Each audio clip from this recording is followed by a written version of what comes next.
Karomah ini ketika Kholil menjadi santri, saat itu Syekhona Kholil berada di pesantren Langitan Tuban.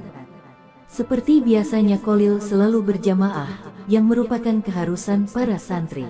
Pada suatu saat di tengah kekhusyuan sholat Isya tiba-tiba Kholil tertawa terbahak-bahak. Hal ini membuat santri lain marah.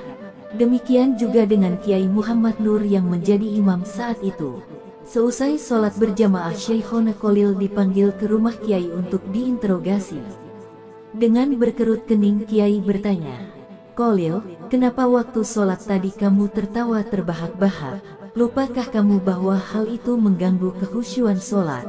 Dan, sholatmu menjadi tidak sah," ucap Kiai Nur sambil menatap Kholil. "Maaf Kiai, waktu sholat tadi saya tidak dapat menahan tawa. Saya melihat Kiai sedang mengaduk-aduk nasi di bakul, karena itu saya tertawa." "Salahkah yang saya lihat itu Kiai?" jawab Kholil muda dengan tenang, mantap dan sangat sopan. Kiai Nur terkejut, Kholil benar. Santri baru itu dapat membaca apa yang terlintas di benaknya. Kiai Nur duduk dengan tenang, sambil menarik nafas.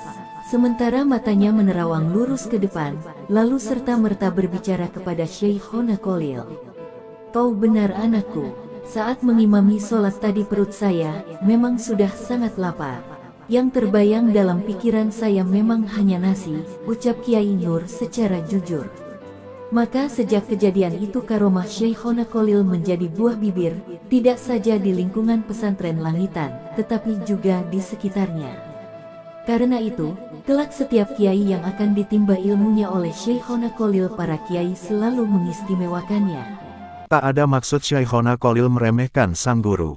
Syekhona Kholil tahu betul isi kitab Ta'limul Muta'alim karya Syekh Zarnuji dan memahami betul kisah pertaubatan pengarang kitab Alfiyah Syekh Ibnu Malik saat meremehkan gurunya.